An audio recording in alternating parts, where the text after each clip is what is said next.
You think I'll let you zone?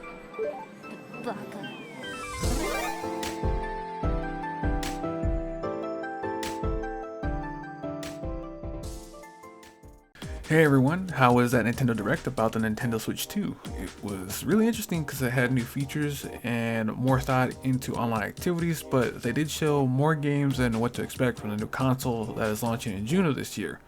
I'll go over some of the games that caught my interest and some of the new features you can do, which is good and into a weird decision that they chose to go with. The first is Mario Kart World, where they're adding things to the game this time around, taking cues from other racing games like biomes that influence the tracks this time around, and weather effects that will also go into effect on what the tracks are going to look like at any particular moment when they load up. That isn't the only feature that they are looking into, as they're taking a feature from Mario Kart Tour with characters having costume versions. They'll be in the game as well, because in the footage we see characters in various costumes while racing, and it adds a fun customization to have.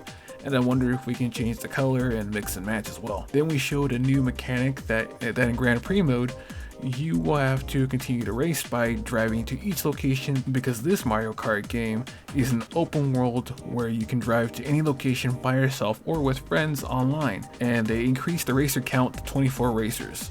The next one is Knockout Tour, where it's similar to Grand Prix, but if you don't make it to a checkpoint cutoff, then you are eliminated from the race. This comes out the same day as the Switch 2 and costs $79.99 at retail, so be ready for a price increase, like everyone should. It showed that certain Switch games will have a Switch 2 version that will be available, like the example that they showed was the Breath of the Wild saga, where if you get the Switch 2 version, there will be a better resolution and frame rates compared to the original Switch version. And for My Nintendo members, you will be able to use Zelda notes like navigation to various locations or items you just can't find, and share your Tears of the Kingdom creations with others on the app with QR codes that people can scan and get the schematic for to use. Kirby and the Forgotten Land will get a story DLC update with the Switch 2 version alongside the optimization upgrades as well. Metroid 4 will also get one as well that allows for mouse controls. These versions will have a physical version and a digital version as well.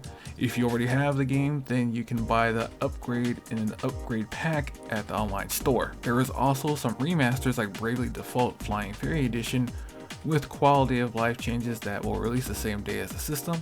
Square also announced that they are working on the Final Fantasy VII Remake and Intergrade parts that will be coming to the system as well, just not this year, that they're currently working on.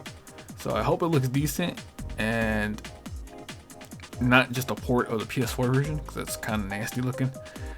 They also announced that there will be a new Hyrule Warriors game that will be coming this winter as Hyrule Warriors Imprisoning War, that you will see what Zelda was doing when she was sent back in time before she was turned into a dragon during the Tears of the Kingdom campaign. Another game they showed off that I really was hyped for was a new Donkey Kong game called Donkey Kong Bonanza. It's a Donkey Kong version of Mario Odyssey, a 3D platformer that releases in July. Next, they announced that GameCube games will be coming to Nintendo Online exclusively to the Switch 2 version, and they will have a wireless GameCube controller that will be available to My Nintendo members to buy. Some of the games shown were Legend of Zelda, The Wind Waker, F-Zero, Luigi's Mansion, Pokemon Coliseum, and a lot of others, and Soul Calibur 2 Link Edition.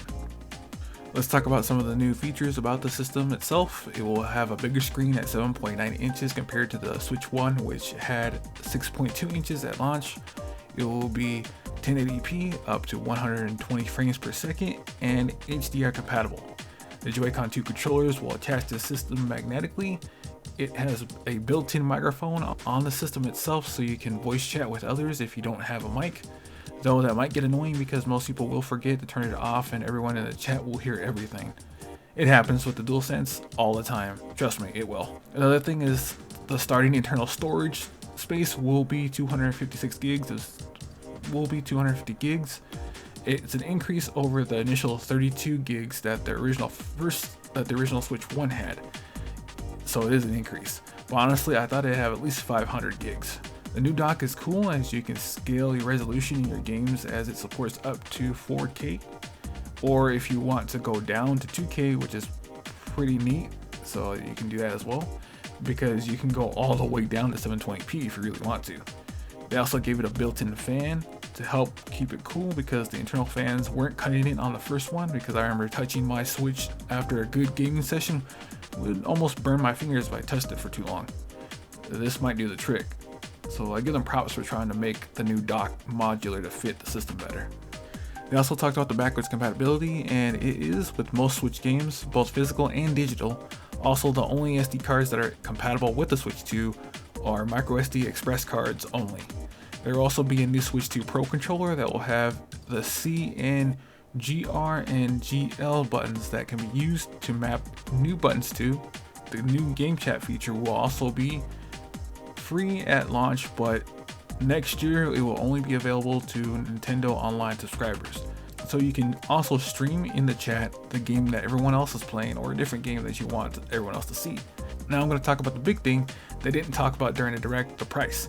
In the US, the base model will be $449.99 and $499.99 for the model with Mario Kart World. But if you just get the base version, most titles will be $79.99, while others like Donkey Kong Bonanza will be $69.99. If it is a system seller, expect a premium price. If it's something like Donkey Kong or Star Fox, it will be about $10 less. A lot of these games are getting really expensive to even play anymore, even if it is a Nintendo game. All in all, this was a pretty safe reveal for them, minus the pricing for the system and games that were absent from the presentation. The Donkey Kong game is the one game I'm really excited for from the release window. Pre-orders will go out next week. I will try to get my pre-order. If I can't, I'll just keep trying each month, because I'm not like a hype beast that needs it right now.